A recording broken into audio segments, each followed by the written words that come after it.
Assalamualaikum warahmatullahi wabarakatuh. Alhamdulillahirabbil alamin wa bihi nasta'in wa ala umurid dunya waddin.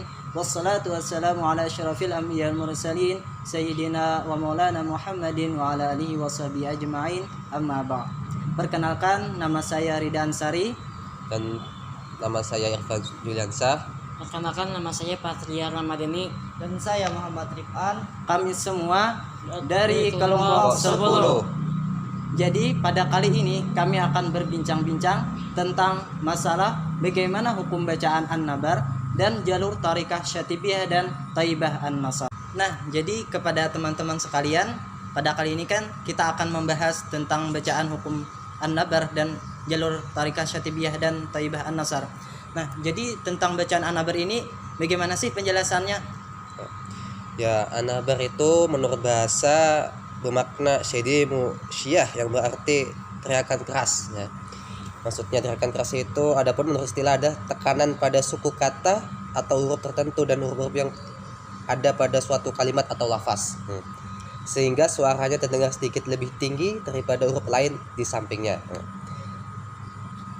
Nah, kan tadi hukum-hukumnya letak-letaknya di mana-mana saja yang ada ya. Dalam Al-Quran, An-Nabar itu ada 5 tempat, yaitu 1. Waqaf pada huruf yang bertasdid. Ketika pada kata yang huruf terakhirnya bertasdid, maka ada An-Nabar di ujung kata yang diwakafkan. Dan yang kedua, waqaf pada hamzah yang didahului huruf mat atau lin, dan tetuannya adalah hamzah yang diwakafkan tidak berharokat fathah tain. Yang ketiga, waw dan ya bertasdid. Yang keempat, pindah dari huruf mat ke huruf awal yang bertasdid. Ini berlaku ketika membaca kata yang ada hukum mat lazim musakal kalimi. Mat ini dibaca 6 harokat. Dan selanjutnya ditekan suara ketika akan menyambung dengan huruf yang bertasdid. Dan yang kelima, alif bertasdid bertemu lam ta'rif. Lam tasniyah bertemu lam ta'rif. Ketika alif tasniyah bertemu lam ta'rif, maka gugurlah matnya untuk memberikan kesan bahwa mat ada huruf mat yang telah gugur. Maka di sana dibaca dengan An-Nabar. Hanya ada 3 dalam Al-Quran, yaitu surah Al-A'raf ayat 22, dan surah Yusuf ayat 25, dan surah An-Naml ayat 15.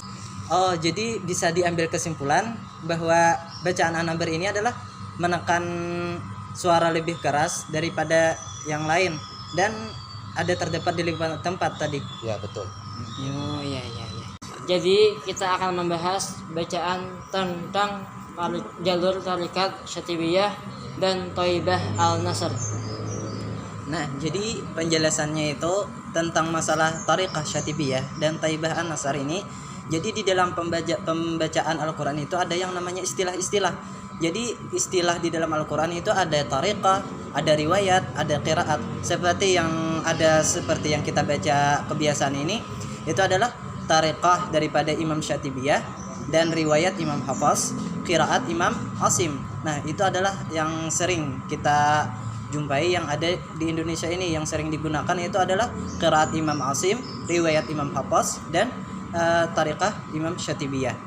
Jadi bacaan-bacaan itu yang sering kita baca berjalur kepada mereka itu semua.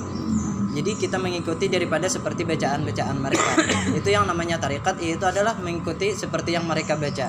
Nah, jadi yang populer di Indonesia itu ada Tariqah Thaibah An-Nasr dan Syatibiyah yang sering digunakan. Jadi tariqah itu ada memiliki perbedaan-perbedaan. Ada yang perbedaan di segi mat. Jadi antara bacaan Thaibah An-Nasr dan Syatibiyah itu ada perbedaannya. Yang sering dibaca itu ada mat, yang sering menonjol itu ada mat munfasil. Nah, untuk perbedaan itu gimana? Ya, perbedaannya itu seperti apa sih bacaan antara Tariqah Syatibiyah dan Thaibah An-Nasr?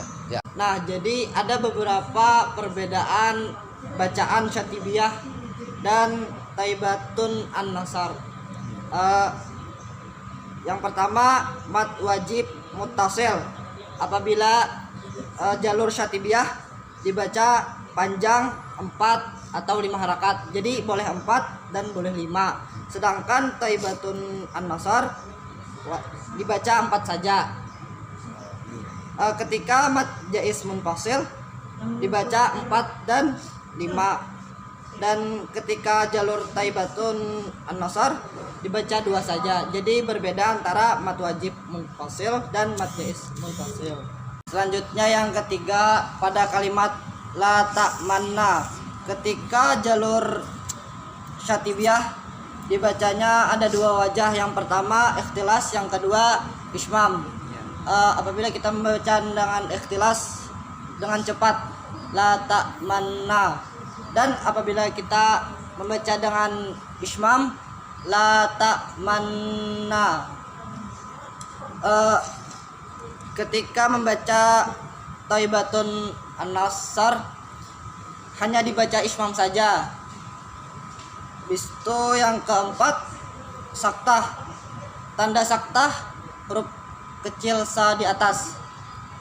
Contoh bacaannya seperti kalabal rona, kan ada bacaan saktah di atas. Ketika jalur Thaibatun An-Nasr tanpa saktah, jadi langsung aja kalabal rona. Selanjutnya kelima pada kata dakfin. Ketika jalur syatibiyah boleh fathah dan boleh dhammah. Ketika jalur Thaibah An-Nasr fathah saja, berarti dhammahnya kadada. Nah, jadi ini sebagian perbedaan bacaan Thaibah An-Nasr dengan syatibiyah. Ya, itu perbedaan bacaan Thariqah Syatibiyah dan Thaibah An-Nasr. Dan kesimpulan dari bacaan Thariqah Syatibiyah dan Thaibah An-Nasr ialah Thariqah Syatibiyah dan Thaibah An-Nasr adalah sama-sama bacaan dari qiraah Imam Hashim riwayat Hafaz. Tetapi ada sedikit memiliki perbedaan antara Thariqah Syatibiyah dan Thaibah An-Nasr, yaitu terletak pada mad munfasil. Ya. Cukup sekian dari kami. Wabillahi taufiq wal hidayah. Wassalamualaikum warahmatullahi wabarakatuh.